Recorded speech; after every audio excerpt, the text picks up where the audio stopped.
नमस्ते दोस्तों और स्वागत है आपका ultimate e commerce blueprint for 2025 में। अगर आप सोच रहे हैं कि 2025 में ई कॉमर्स कैसे बदलने वाला है और आपके बिजनेस को कैसे नई ऊंचाइयों पर लेके जाया जा सकता है, तो आप बिल्कुल सही जगह पर हैं। इस मास्टर क्लास में हम आपको वो सब कुछ सिखाएंगे जो एक सफल ई कॉमर्स बिजनेस स्टोर के लिए चाहिए, चाहे वो आपका पहला स्टोर हो या आप पहले से बिजनेस में हैं और उसे भी स्केल करना चाहते हैं। ई कॉमर्स बिजनेस ने दुनिया भर में खरीदारी का तरीका बदल दिया है और यह परिवर्तन अगले कुछ सालों में और भी तेजी से होगा। क्या आप जानते हैं कि 2025 तक ऑनलाइन रिटेल की बिक्री 7.4 ट्रिलियन डॉलर तक पहुंचने का अनुमान है। मोबाइल शॉपिंग सबसे तेज बढ़ता हुआ ट्रेंड होगा, जिसमें 70% से ज्यादा खरीदारी मोबाइल पर की जाएगी। AI ड्रिवन पर्सनलाइजेशन और वॉइस कॉमर्स जैसे नई तकनीकें आपके व्यापार को नया रूप देंगी। तो चलिए अब हम आपके ई कॉमर्स बिजनेस के सफर की शुरुआत करते हैं और देखते हैं कि आप कैसे एक सफल ऑनलाइन स्टोर बना सकते हैं। Point number 1, market research and निश आइडेंटिफिकेशन। दोस्तों, बिजनेस की सबसे पहली और जरूरी चीज है मार्केट की सही समझ। अगर हम उस सही जगह पर कदम नहीं रखते तो हमारी सफलता की संभावनाएं कम हो जाती है। इसीलिए बाजार में क्या चल रहा है और ग्राहक को क्या चाहिए, इसे समझना बहुत ज्यादा जरूरी है। 2025 में आपकी मार्केट रिसर्च ही आपका सबसे बड़ा हथियार बनेगी। चलिए एक उदाहरण से इसे समझते हैं। मान लीजिए आप एक इको फ्रेंडली प्रोडक्ट्स का बिजनेस शुरू करना चाहते हैं। आपने देखा कि लोग प्लास्टिक का इस्तेमाल कम करना चाहते हैं और सस्टेनेबल प्रोडक्ट्स की डिमांड बढ़ रही है। गूगल ट्रेंड्स पर रिसर्च करने के बाद आपको पता चलता है कि बाम्बू टूथब्रश और स्टील स्ट्रॉ की सर्च बढ़ रही है। अब आपके पास एक आइडिया है कि आपके प्रोडक्ट्स की डिमांड कहाँ होगी। एसीएमरश और सिमिलर वेब जैसी वेबसाइट से आप देख सकते हैं कि आपके कॉम्पिटिटर्स कैसे काम कर रहे हैं। इसी से आप अपने बिजनेस की शुरुआत एक सही दिशा में कर सकते हो। कोई भी सफल बिजनेस की न्यू मजबूत रिसर्च पर आधारित होती है। 2025 में आपको नए ट्रेंड्स, कस्टमर प्रेफरेंसेस और मार्केट गैप्स को समझने के लिए गहरी रिसर्च करनी होगी। आइए जानते हैं कैसे। Point number 1, identify emerging trends. Google trends, SEMrush और सोशल मीडिया प्लेटफॉर्म्स का उपयोग करें ताकि आप नए और उभरते हुए ट्रेंड्स को समझ सकें। 2025 में health, eco friendly products, tech gadgets और होम इम्प्रूवमेंट आइटम्स की डिमांड बढ़ने वाली है। उदाहरण के लिए लोग अब ऐसी टेक्नोलॉजी की तलाश में हैं जो उनके जीवन को सरल बनाए और पर्यावरण की सुरक्षा भी करे।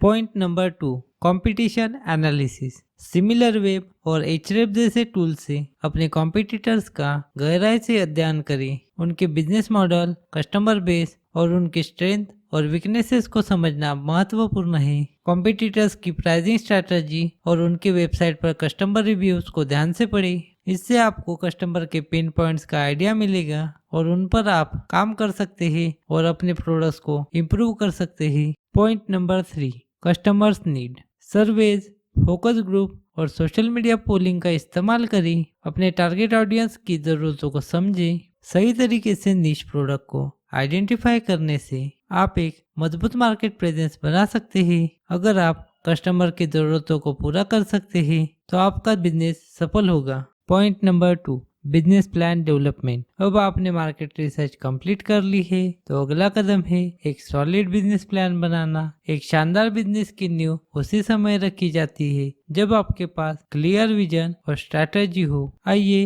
इसे एक स्टोरी से समझते हैं। रवि ने 2023 में एक ऑनलाइन स्टोर शुरू किया था, लेकिन बिना बिजनेस प्लान के। शुरू में उन्होंने अच्छा रिस्पांस पाया, लेकिन 6 महीने बाद उनकी सेल्स गिर गई। उनके पास कोई रेवेन्यू मॉडल, फ्यूचर गोल्स या कस्टमर स्ट्रैटेजी नहीं थी। उन्होंने जल्दबाजी में सब कुछ किया, लेकिन प्रॉपर प्लानिंग न होने के कारण उनका बिजनेस धीरे धीरे फेल होने लगा। इसके बाद उन्होंने बैठकर एक प्रॉपर बिजनेस प्लान बनाया जिसमें रेवेन्यू मॉडल, मार्केटिंग स्ट्रैटेजी और कस्टमर रिटेंशन पर काम किया। नतीजा, उनके बिजनेस ने 2024 में 3 गुना ग्रोथ की। अब जब आप मार्केट को अच्छी तरह से समझ चुके हो, अगला कदम है एक सॉलिड बिजनेस प्लान बनाना। एक सफल ई कॉमर्स बिजनेस के लिए क्लियर विजन, मिशन और फाइनेंशियल प्रोजेक्शन होना बहुत ज़्यादा जरूरी है। आइए देखते हैं कैसे। Point number 1, clear vision and mission. आपके बिजनेस का लॉन्ग टर्म गोल क्या है? आपका बिजनेस किस समस्या का समाधान करेगा? विजन स्टेटमेंट को क्लियर और इम्पैक्टफुल होना चाहिए। उदाहरण के लिए हमारा लक्ष्य है सस्टेनेबल प्रोडक्ट्स को हर भारतीय घर में पहुंचाना। Point number 2, revenue model. Decide करें कि आपका रेवेन्यू मॉडल क्या होगा। डायरेक्ट सेल्स, सब्सक्रिप्शन मॉडल या प्रीमियम मॉडल। 2025 में कई बिजनेसेस मंथली सब्सक्रिप्शन सर्विसेज और प्रीमियम मॉडल की ओर बढ़ रहे हैं। आप भी अपने बिजनेस के लिए सबसे उपयुक्त मॉडल चुन सकते हैं। Point number 3, financial projections. Detail financial projections बनाएं। इसमें आपके स्टार्टअप की कॉस्ट, ब्रेक इवन एनालिसिस और प्रॉफिट मार्जिन्स का अनुमान शामिल होना चाहिए। हमेशा 6 से 12 मंथ की फंडिंग रेडी रखें ताकि किसी भी इमरजेंसी सिचुएशन से निपटा जा सके। यह आपको अनएक्सपेक्टेड खर्चों से बचाएगा और बिजनेस को सरल रूप से चलाने में मदद करेगा। Point number 3, legal and regulatory compliances. Legal compliances वो हिस्सा है बिजनेस का जिसे अक्सर हम ओवरलुक कर देते हैं, लेकिन यह उतना ही ज़रूरी है जितना आपका प्रोडक्ट। भारत में 2025 में ई कॉमर्स बिजनेस के लिए सही कंप्लायंसेस का होना बहुत ज़्यादा ज़रूरी है। भारत में 2025 में ई कॉमर्स बिजनेस के लिए सही कंप्लायंसेस का होना आपके बिजनेस को सुरक्षित और आगे बढ़ने में मदद करेगा। चलिए इसे एक छोटी कहानी के जरिए समझते हैं। किसी भी बिजनेस के लिए लीगल कंप्लायंसेस एक बहुत बड़ा हिस्सा है। खासकर भारत में अगर आप सही कंप्लायंसेस नहीं करोगे तो आपको बहुत सारी लीगल समस्याओं का सामना करना पड़ सकता है। सुष्मिता ने ऑर्गेनिक फूड आइटम्स का बिजनेस शुरू किया, लेकिन शुरुआत में उन्होंने फसाई लाइसेंसेस नहीं लिया। उनके प्रोडक्ट्स को बहुत अच्छा रिस्पांस मिला, लेकिन एक दिन एक कॉम्पिटिटर ने उन पर कानूनी कार्रवाई की। उन्हें तुरंत अपना स्टोर बंद करना पड़ा और बहुत बड़ा जुर्माना भी देना पड़ा। अगर उन्होंने शुरुआत में ही सही डॉक्यूमेंटेशन और लाइसेंसेस का ख्याल रखा होता तो शायद यह दिन देखने की जरूरत नहीं पड़ती। इस घटना ने उन्हें सिखाया कि बिजनेस की शुरुआत से पहले सारे लीगल काम पूरे करने जरूरी है। Point number 1, business registration. अपने बिजनेस को प्रोप्राइटरशिप, प्राइवेट लिमिटेड कंपनी या LLP के रूप में रजिस्टर करें। इससे आपकी क्रेडिबिलिटी बढ़ेगी और आपको कई लीगल बेनिफिट्स भी मिलेंगे। यह आपको लीगल प्रोटेक्शन और बिजनेस कंटिन्यूटी प्रदान करेगा।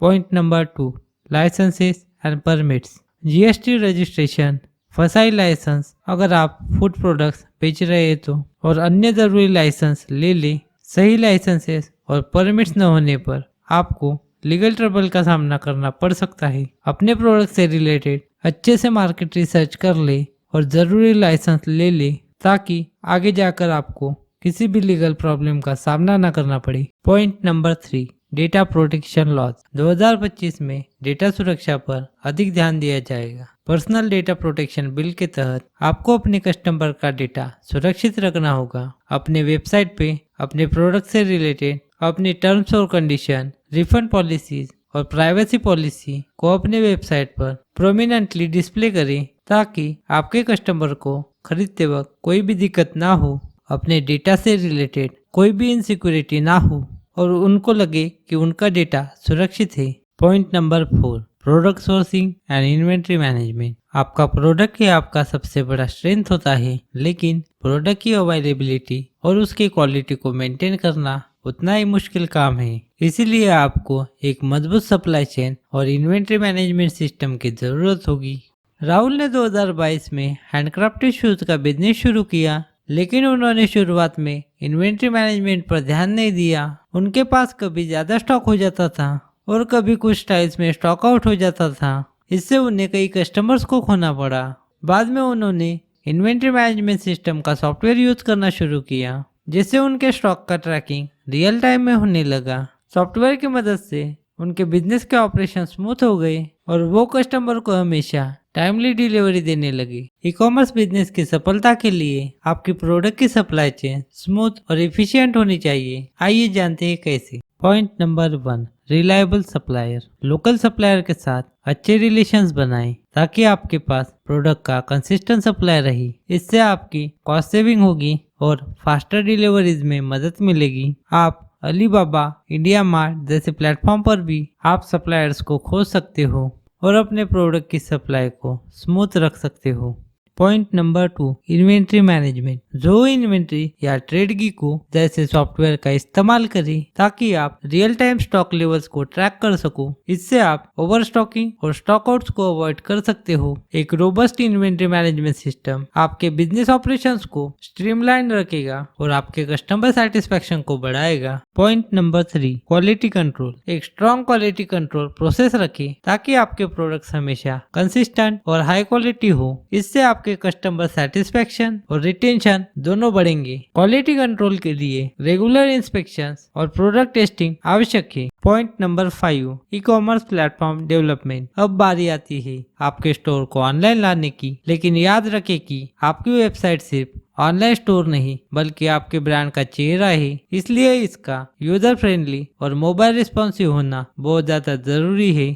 मीरा ने अपनी वेबसाइट बहुत जल्दी में बनवाई क्योंकि वह जल्द से जल्द प्रोडक्ट बेचना चाहती थी, लेकिन वेबसाइट स्लो थी, मोबाइल फ्रेंडली नहीं थी और नेविगेशन भी काफी मुश्किल था। नतीजा ये हुआ कि कस्टमर उनकी वेबसाइट पर आते तो थे लेकिन खरीदारी नहीं करते थे। बाद में उन्होंने वूकॉमर्स और एलिमेंटर की मदद से एक प्रोफेशनल, फास्ट और मोबाइल ऑप्टिमाइज वेबसाइट बनवाई और उनका कन्वर्जन रेट 40% से बढ़ गया। अब बारी आती है आपके स्टोर को ऑनलाइन लाने की। एक यूजर फ्रेंडली, मोबाइल रिस्पॉन्सिव और फास्ट लोडिंग वेबसाइट किसी भी ई कॉमर्स बिजनेस की सफलता का आधार होती है। देखें कैसे। Point number 1, choose the right platform. Shopify, WooCommerce और मजेंटो जैसे प्लेटफॉर्म में से उस प्लेटफॉर्म को चुनें जो आपके बिजनेस की जरूरतों के हिसाब से बेस्ट हो। उदाहरण के लिए शॉपिफाई का यूजर फ्रेंडली इंटरफेस और वूकॉमर्स की फ्लेक्सिबिलिटी दोनों आपके बिजनेस के लिए सही हो सकते हैं।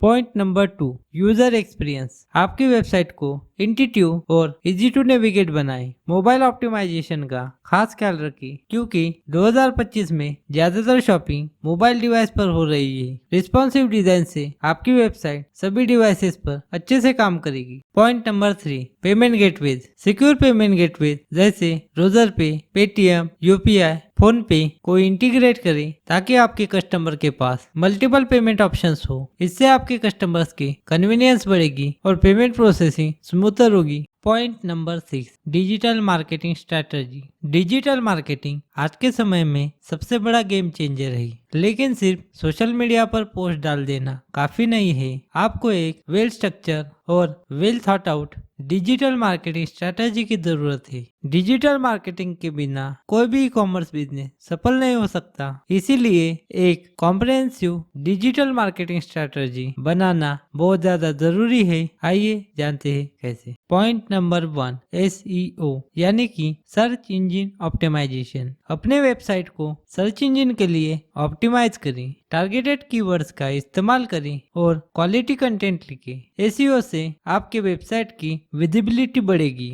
और ऑर्गेनिक ट्रैफिक मिलेगा। Point number 2, social media marketing. Social media platforms पर अपने ब्रांड की प्रेजेंस बनाएं। इंस्टाग्राम और फेसबुक पर रील्स बनाएं। वीडियो और इंटरेक्टिव पोस्ट ज्यादा रीच लाते हैं। सोशल मीडिया मार्केटिंग से आप अपने ऑडियंस के साथ एंगेज कर सकते हैं और ब्रांड लॉयल्टी बढ़ा सकते हैं। Point number 3, paid ads. Paid ads campaign चलाएं फेसबुक, इंस्टाग्राम और गूगल पर ताकि जल्दी रिजल्ट मिल सके। रिटारगेटिंग कैंपेन चलाएं ताकि आपके पोटेंशियल कस्टमर्स को दोबारा आकर्षित किया जा सके। Point number 4, email marketing. Email marketing campaign से अपने कस्टमर्स को एंगेज रखें। पर्सनलाइज रिकमेंडेशंस और डिस्काउंट्स भेजें ताकि कस्टमर रिटेंशन बढ़े। रेगुलर न्यूज़लेटर और प्रमोशनल ईमेल से आप अपने ऑडियंस को अपडेटेड रख सकते हो। Point number 7, customer service excellence. Customer service आपके ब्रांड का दिल होता है। एक खुश कस्टमर आपके पास बार बार वापस आएगा और आपको अपने दोस्तों को भी रिकमेंड करेगा। Point number 7, customer service excellence. Customer service आपके ब्रांड का दिल होता है। एक खुश कस्टमर आपके पास बार बार वापस आएगा और आपको अपने दोस्तों को भी रिकमेंड करेगा। नीलम के स्टोर से एक बार एक कस्टमर को गलत प्रोडक्ट भेजा गया। कस्टमर बहुत नाराज था, लेकिन नीलम ने बिना देरी किए 24 घंटे के भीतर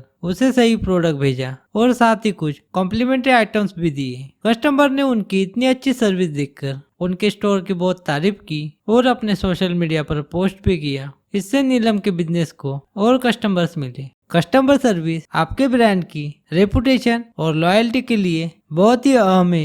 एक हैप्पी कस्टमर बार बार आपके स्टोर पर आएगा। आइए देखते हैं कैसे। Point number 1, 24/7 support. Live chat, email और फोन के जरिए 24/7 कस्टमर सपोर्ट देना जरूरी है। आप चैटबॉट्स का इस्तेमाल कर सकते हो जो कॉमन क्वेरीज का तुरंत जवाब दे सके। एक अच्छा कस्टमर सपोर्ट सिस्टम आपके कस्टमर की समस्याओं का तुरंत हल करेगा। Point number 2, easy return and refunds. एक सरल और ट्रांसपेरेंट रिटर्न और रिफंड पॉलिसी बनाएं। इससे कस्टमर को विश्वास होगा कि अगर उन्हें कोई समस्या आएगी तो वो आसानी से अपने प्रोडक्ट को रिटर्न कर सकते हैं और रिफंड ले सकते हैं। Point number 3, customer feedback. Regular customer के फीडबैक को कलेक्ट करें और उसे अपने बिजनेस के इम्प्रूवमेंट में उपयोग करें। सर्वेज और रिव्यूज से आपको वैल्यूएबल इंसाइट्स मिलेंगे और आप अपनी सर्विस क्वालिटी को लगातार इम्प्रूव कर सकते हो। Point number 8, logistics and fulfilment. अब हम आते हैं सबसे क्रूशियल पार्ट पर, जो कि है आपके बिजनेस का लॉजिस्टिक्स और फुलफिलमेंट। एक शानदार प्रोडक्ट बेचना तभी सफल हो सकता है जब वह सही टाइम पर कस्टमर तक पहुंचे। खासकर 2025 में जब कस्टमर लाइटनिंग फास्ट डिलीवरी की उम्मीद करते हैं, आपके लॉजिस्टिक स्ट्रैटेजी में जीरो मार्जिन फॉर एरर होना चाहिए। कल्पना कीजिए, दीपक ने अपना ई-कॉमर्स स्टोर शुरू किया और उसके पास बहुत बढ़िया गैजेट्स का कलेक्शन था। सेल्स भी बहुत अच्छी थी, लेकिन कस्टमर को बार बार डिलीवरीज में देरी का सामना करना पड़ता था। इसके चलते कई कस्टमर ने नेगेटिव रिव्यूज दिए और सेल्स धीरे धीरे कम होने लगी। दीपक ने इससे सीखते हुए अपना फुलफिलमेंट प्रोसेस पूरी तरह से ऑप्टिमाइज किया। उन्होंने एक थर्ड पार्टी लॉजिस्टिक के साथ टाई अप किया, जिससे डिलीवरीज जल्दी और सुरक्षित तरीके से पहुंचने लगी। कस्टमर ने यह बदलाव नोटिस किया और धीरे धीरे पॉजिटिव रिव्यूज के साथ उनकी ब्रांड वैल्यू बढ़ने लगी। लॉजिस्टिक्स और फुलफिलमेंट आपके कस्टमर्स की एक्सपेक्टेशन को पूरा करने के लिए जरूरी है। फास्ट और रिलायबल डिलीवरी से आपके ब्रांड की क्रेडिबिलिटी बढ़ती है। Point number 1, efficient delivery. Delivery, blue dart और इकॉम एक्सप्रेस जैसे लॉजिस्टिक पार्टनर के साथ काम करें ताकि आपकी डिलीवरी टाइम पर हो सके। Point number 2, warehouse management. एक रोबस्ट वेयरहाउस मैनेजमेंट सिस्टम को इम्प्लीमेंट करें ताकि आपको ऑपरेशन स्ट्रीमलाइन करने में मदद मिले। Point number 9, payment gateways and financial management. एक सीमलेस पेमेंट एक्सपीरियंस वो फर्क डालता है जो एक कैजुअल कस्टमर को लॉयल कस्टमर में बदल सकता है। लेकिन सही पेमेंट गेटवे चुनना और फाइनेंसेस को मैनेज करना उतना ही क्रिटिकल है जितना कि प्रोडक्ट बेचना। ई कॉमर्स बिजनेस में रेवेन्यू फ्लो की स्टेबिलिटी के लिए आपको स्मार्ट फाइनेंशियल मैनेजमेंट की जरूरत होगी। साक्षी ने अपनी फैशन एसेसरीज की वेबसाइट के लिए केवल एक ही पेमेंट गेटवे रखा था जो इंटरनेशनल पेमेंट्स को एक्सेप्ट नहीं करता था। नतीजा यह हुआ कि कई फॉरेन कस्टमर्स चेकआउट पेज तक तो आते थे लेकिन परचेस कैंसिल कर देते थे। इस गलती से सीखते हुए साक्षी ने पेपल, स्ट्राइप और रेजर पे जैसे मल्टीपल पेमेंट गेटवेज को इंटीग्रेट किया, जिससे इंटरनेशनल सेल्स भी आने लगी और कोई भी कस्टमर पेमेंट प्रोसेस में अटकने से बच गया। इसके अलावा उन्होंने क्विक बुक जैसे अकाउंटिंग सॉफ्टवेयर का इस्तेमाल करना शुरू किया,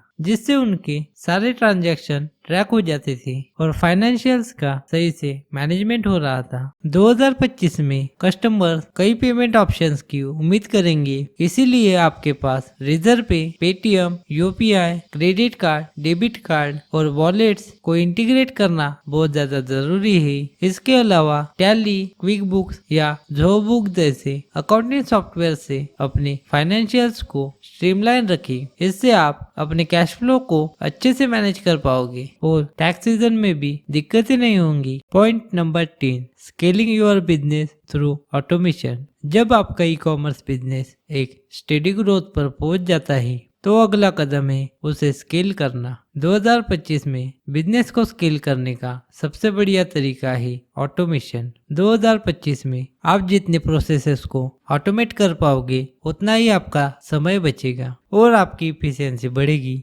अमित ने इलेक्ट्रॉनिक एसेसरीज का ऑनलाइन स्टोर शुरू किया। जब ऑर्डर्स कम थे तो वो खुद मैनुअली हर कस्टमर को ईमेल भेजती थी, इन्वेंट्री अपडेट करती थी और मार्केटिंग कैंपेन्स को रन करती थी। लेकिन जैसे जैसे उनका बिजनेस बड़ा हुआ, ये सब काम उनके लिए मुश्किल होने लगी। तब उन्होंने ऑटोमेशन टूल्स की मदद ली।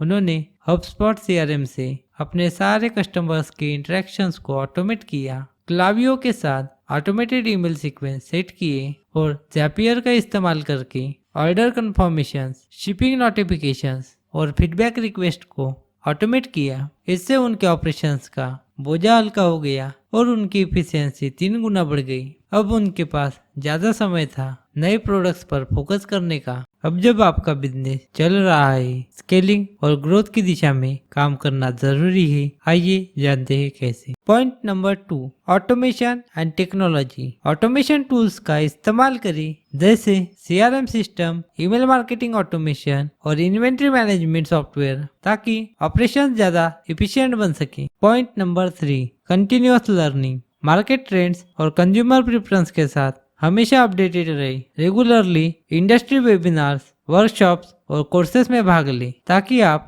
नए ट्रेंड्स और स्ट्रेटेजीज से अवगत रहे। Point number 12, customer retention and loyalty programmes. एक नए कस्टमर को लाना जितना मुश्किल है, एक पुराने कस्टमर को बनाए रखना उतना ही आसान हो सकता है, अगर आप सही लॉयल्टी और रिटेंशन स्ट्रेटेजीज अपनाते हैं। 2025 में कस्टमर रिटेंशन के लिए पर्सनलाइज ऑफर्स और लॉयल्टी प्रोग्राम सबसे ज्यादा जरूरी होने वाले हैं। अर्जुन ने गिफ्ट आइटम्स की एक वेबसाइट शुरू की। शुरुआत में उनकी सेल्स ठीक ठाक चल रही थी, लेकिन धीरे धीरे उन्होंने देखा कि कस्टमर सिर्फ एक बार खरीद कर चली जाती थी और वापस नहीं आते थे। उन्होंने इस पर काम किया और एक लॉयल्टी प्रोग्राम निकाला, जहां हर परचेस पर कस्टमर को पॉइंट्स मिलते थे, जिन्हें वो फ्यूचर में रिडीम कर सकते थे। इसी के साथ उन्होंने अपनी ईमेल लिस्ट को सेगमेंट करके पर्सनलाइज ऑफर भेजने शुरू कर दिए। इससे उनके रिपीट कस्टमर की संख्या 25% से बढ़ गई और ओवरऑल सेल्स में 40% का इजाफा हुआ। रिपीट बिजनेस के लिए लॉयल्टी प्रोग्राम्स को इम्प्लीमेंट करें। आप अपने कस्टमर्स को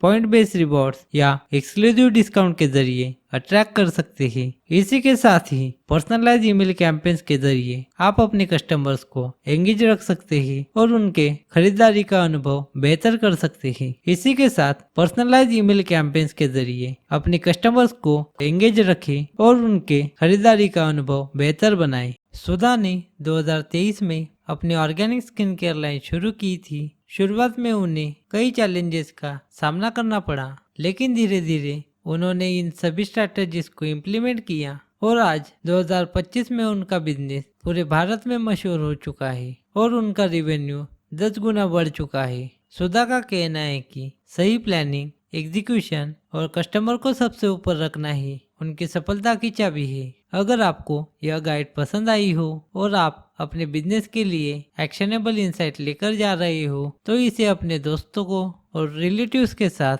जरूर शेयर करें। हैप्पी सेलिंग और याद रखें कि 2025 में आपकी सफलता की कहानी बस एक स्टेप दूरी पर है। धन्यवाद। तो यह था हमारा कॉम्प्रिहेंसिव मास्टर क्लास 2025 के लिए। एक सक्सेसफुल ऑनलाइन बिजनेस कैसे शुरू करें और कैसे चलाएं। हमने मार्केट रिसर्च से लेकर स्केलिंग तक सभी महत्वपूर्ण पहलुओं को कवर किया। अगर आपको ये मास्टर क्लास पसंद आया हो तो कृपया लाइक, शेयर और सब्सक्राइब जरूर करें। और अगर आपके मन में कोई सवाल हो या सुझाव हो तो कमेंट सेक्शन में हमें जरूर बताएं। हम आपकी मदद करने के लिए हमेशा तैयार हैं। धन्यवाद और आपके बिजनेस के लिए शुभकामनाएं।